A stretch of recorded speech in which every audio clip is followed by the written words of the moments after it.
Bien, y ahora sí vamos a pasar a hacer un análisis de lo que ha sucedido en Colombia. Lo que parece ser, según el preconteo, que es un sistema distinto al que tenemos en Perú, el triunfo de Abelardo de la Espriella, que era el candidato de la extrema derecha y que se enfrentaba a Iván Cepeda del Pacto Histórico, el candidato del actual presidente, el señor Gustavo Petro, ¿no? Hay muchos factores en comparación que son importantes de traer a la mesa.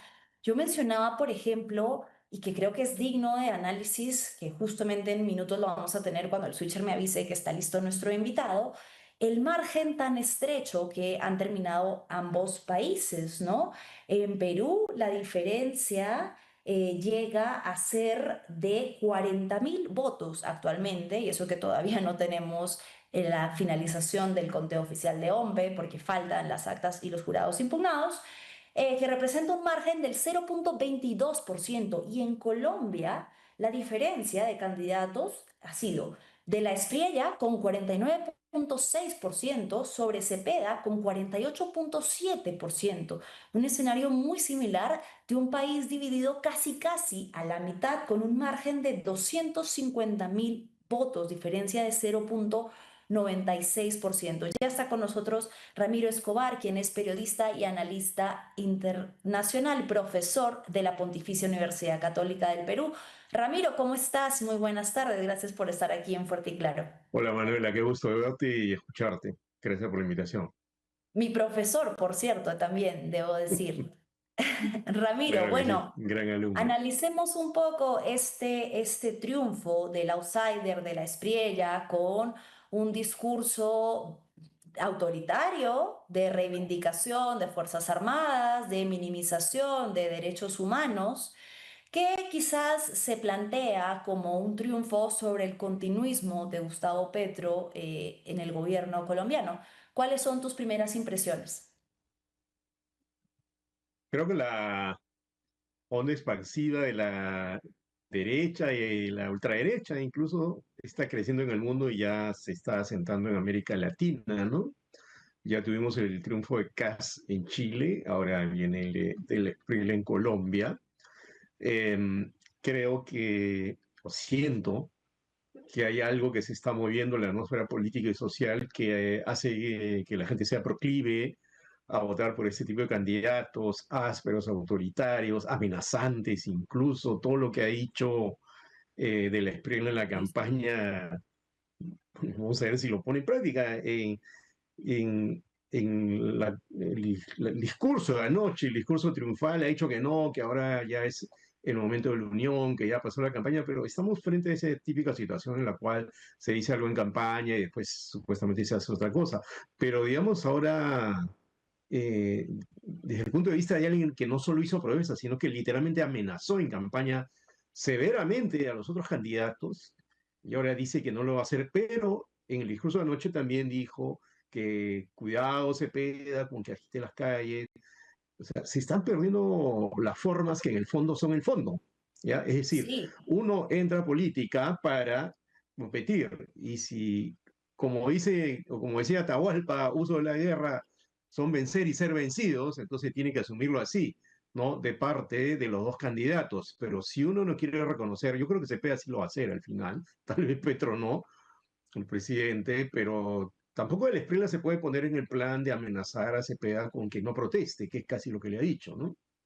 sí, no solo eso, sino que tú has hecho hincapié en un punto muy importante que a mí me sorprende mucho, que la mitad del electorado, bueno, no sé si debería sorprenderme, pero ha elegido a una persona con discursos abiertamente amenazantes. Ha dicho que va a destirpar a la oposición y ha dicho que Así van a es. poder encontrar en bolsas de basura a quienes se atrevan a alterar el orden público y protestar. Y sin embargo, hay personas que todavía siguen apostando por discursos, y en eso se asemeja mucho a Keiko Fujimori, que prometen el orden a través del radicalismo, a través de la violencia, y que nos traen recuerdos que no es que sean ficticios, ¿no? Sino de dictaduras que ya hemos vivido en América Latina, de las que hemos logrado salir y que de hecho también forman parte del discurso que estas personas sostienen, ¿no? Como no volver a ciertas dictaduras. Es preocupante la materia de lo que tú mencionas, la oposición, ¿no? Tanto en el caso de Keiko Fujimori como en el de la Espriella, es tener que reconocer que no los ha elegido un país en mayoría, que los ha elegido un país casi, casi que partido a la mitad. Es curioso cómo es tan similar al caso peruano, Ramiro. Sí, y en el caso colombiano, Manuela, hay un agregado adicional, ¿no? El pacto histórico, que es el frente que llevó adelante la A Pedro. candidatura de Iván Cepeda, el de Petro también, tiene mayoría parlamentaria. Exacto, sí, Incluso es más fuerte la situación allá que acá, en el sentido de que la izquierda no está totalmente en el piso, como alguna gente sostiene, imagino, proclama. No, no, tiene mayoría parlamentaria, lo que quiere decir que a De la Espriella le va a ser difícil gobernar, aun cuando lo que presumiblemente va a hacer es aliarse con los partidos tradicionales o partidos que ya tenían algún tiempo en la escena, como el Partido Centro Democrático y el Partido de la U, pero también con el Partido Liberal y Conservador, que estaban de bajada, pero ahora probablemente van a formar un núcleo de poder detrás de él. Y fíjate que él se ha vendido como un outsider, pero le va a pasar creo que como a Milei, ¿no? Que es un outsider que supuestamente está contra la casta, pero tiene aparte de la casta, por ejemplo, gente del partido de Macri en el gobierno, y creo que a De la Espriella le va a pasar algo similar. Y hay algo que no quisiera dejar de mencionar, Manuela, y es que en Colombia hay un recuerdo relativamente reciente de algo a la tenebroso, y guerra. era lo que se llamaban los falsos positivos. Así es. En la época del gobierno de Uribe y también en la época del gobierno Santos, ojo, ¿no? Y además que Santos fue ministro de Defensa de Uribe, los falsos positivos eran personas falsamente acusadas de ser integrantes de la FARC y literalmente asesinadas para Así que es. se demostraran logros. Ojo que esta es una investigación de Naciones Unidas incluso, pero también de la Fiscalía Colombiana.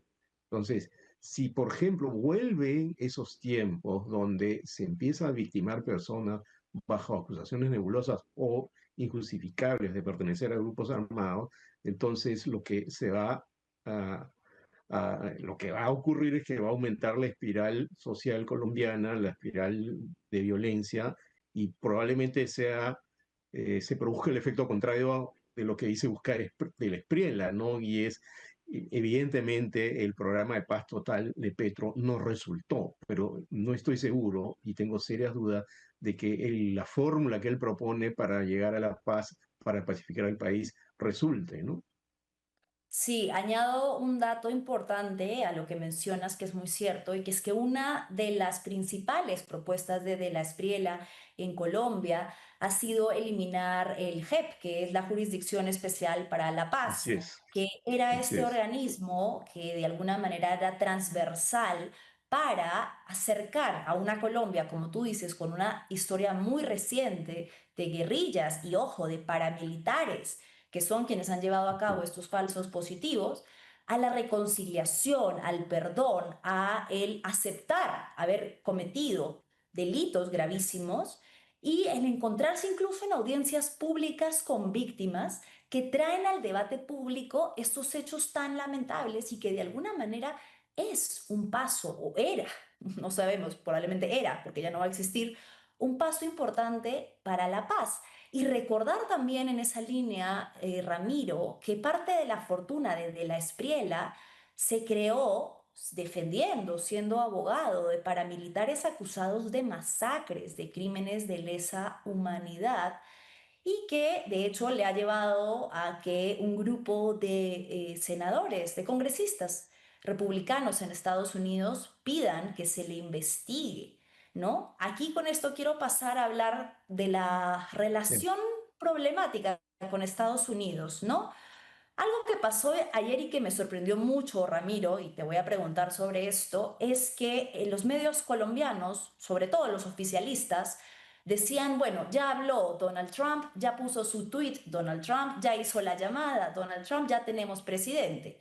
Y uno se preguntaba, ¿en qué momento Donald Trump, el presidente de Estados Unidos, es quien determina el triunfo sobre un jurado especial, ¿no? Sobre una serie de jueces electorales de un país soberano, ¿no? La relación entre Trump y de la Espriella es muy cercana. Trump le dio su endoso directamente y aquí dice que está muy orgulloso de haberlo hecho. Y esto sí genera una incertidumbre sobre la relación que pueda haber a partir de este momento entre Colombia y los Estados Unidos. ¿Cómo ves tú el tema de la presencia de Donald Trump en las elecciones? Y bueno, un patrón similar que se ha denunciado con respecto al embajador de Estados Unidos, Bernie Navarro, aquí en el Perú. Mira, Manuela, los norteamericanos siempre han influido en las elecciones latinoamericanas, siempre han presionado. Lo que ocurre es que solían hacerlo de manera más sutil, ¿no? No de manera desembosada, como lo hace Trump, ¿no? Ujú. Eh, Trump lo que está haciendo desde hace varios meses, en coincidencia con un documento que publicó la Casa Blanca a fin del año pasado, que se llama Estrategia de Seguridad Nacional, es tratar de alinear a la mayoría de gobiernos de la región latinoamericana con Washington, ¿no? Insisto, esto siempre lo han hecho los presidentes norteamericanos, pero había un margen de juego siempre. Una prueba acá en el Perú es que cuando ganó el presidente Castillo recibió una felicitación de la embajada norteamericana, ¿no?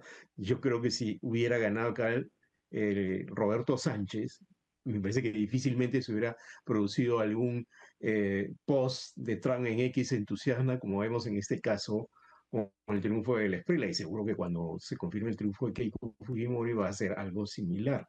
Entonces, acá hay que plantearse algo que es bastante serio, ¿no? O sea, los países de América Latina hace tiempo que dejaron de ser colonias, hace tiempo que En la dejaron de ser teoría. repúblicas bananeras, ¿no? Entonces, es cierto que la influencia existe, la presión existe, siempre va a existir, por algo Estados Unidos es un país poderoso, pero yo creo que la actuación del embajador Navarro es excesiva, ¿no? ¿Cómo es De esto de acuerdo. mandar un tuit prácticamente un post en X, ¿no? Amenazando con que si no compramos los aviones F-16, ¿no? Se van a poner en marcha todas las medidas para prácticamente de presión, ¿no? Sí, claro. Casi era una literal amenaza. Entonces, creo que es mejor que ya sea que haya un gobierno de derecha, de izquierda, de centro, de cualquier posición, tenga una relación madura con Estados Unidos, una relación equilibrada. Se sabe que somos países periféricos de acuerdo a la teoría de las relaciones internacionales. No somos, pues, países poderosos, salvo Brasil. Incluso, ojo, Lula directamente le ha dicho a Trump que no se meta con las elecciones brasileñas, que son en octubre. Brasil es Brasil, ¿no? Pero nosotros, sin necesidad de ponernos en ese plan, digamos, de países que pueden, digamos, por utilizar un término coloquial, pechar a una potencia mundial, por lo menos tenemos que tener cierta decencia, cierta coherencia para no caer en esas actitudes sumisas, ¿no? Lo que tenemos en Venezuela ahorita es un gobierno tutelado, ¿no? Y lo que estamos viendo en otros países es francamente actitudes de los gobernantes, ¿no? O incluso de los partidarios de estos candidatos, anuentes con Trump, que insulta a los migrantes, que se expresan muy mal de personas que son de otros países. O sea, ¿cómo es posible que aceptemos eso, ¿no? Y creo que eso tiene que ver con los modales de la diplomacia, que creo que es una Ujú. diplomacia áspera la de Trump, pero también con la estrategia de política exterior que debemos tener los países de la región, que debería consistir en ciertos consensos para enfrentar situaciones complicadas y una saludable autonomía frente a los poderes del mundo, ya sean China, Estados Unidos u otros poderes como Rusia, ¿no? Claro, Rusia también, por ejemplo. Me llama la atención, Ramiro, que no ha tenido el mismo endoce hasta el momento Donald Trump con Keiko. Tú decías que, bueno, que probablemente cuando se anuncie lo que ya parece ser su triunfo del sillón presidencial hacia el 28 de julio, quizás cambie esa actitud, pero a diferencia de otros candidatos, no ha endosado la candidatura de Keiko Fujimori y Donald Trump, al menos no abiertamente. Creo que si lo hubiera hecho, hubiese sido un recurso que Keiko de todas maneras hubiese utilizado. Por eso creo que no lo ha hecho ni siquiera en privado. ¿Qué crees que pueda marcar la diferencia o que todavía no haya tanta cercanía entre la candidata Fujimori y el gobierno estadounidense? Mira, yo tengo una hipótesis inicial sobre eso, ¿ya? y es que nosotros creo que no nos estamos dando cuenta suficientemente, Manuela, de que somos una suerte de campo de disputa entre dos de los grandes colosos mundiales, que son Estados Unidos y China. China. El Ujú. puerto de Chancay, el megapuerto, le provoca escozor a Estados Unidos. Recordarás Totalmente. esa pelea casi rounds en X entre el embajador Navarro, el embajador norteamericano acá y Y el el embajador embajador chino. chino en Colombia. Entonces, el puerto de Chancay no es cualquier cosa, es un punto central de la estrategia de la franja de la ruta, que es esas grandes líneas de transmisión, digamos, terrestre o ferroviaria que tiene, o marítima incluso, que tiene China para hacer más fluido su comercio internacional. Entonces, yo tengo la impresión que han sido muy cuidadosos los norteamericanos de no provocar otro incidente de este tipo, porque saben que este es un campo de disputa con China, el Perú, y lo alucinante, si me permites el término, es que en la campaña esto casi ni se ha discutido, la política exterior ni siquiera ha sido un tema de debate, es No, sorprendente, ¿no? para nada. Entonces, me parece que por eso ha sido la cautela, y lo otro es que tengo la impresión que ya había una señal cuando el embajador Navarro sostuvo que iba a haber un equipo de observación electoral de la embajada norteamericana, algo que yo no recuerdo que haya habido Mm, por lo menos en las últimas décadas en el Perú, ¿no? Y eso es cuando menos extraño. O sea, yo creo que la presión, la intervención, ¿no? El tratar de influir se ha producido por esa manera más sutil debido a los intereses chinos acá que son bastante fuertes, ¿no?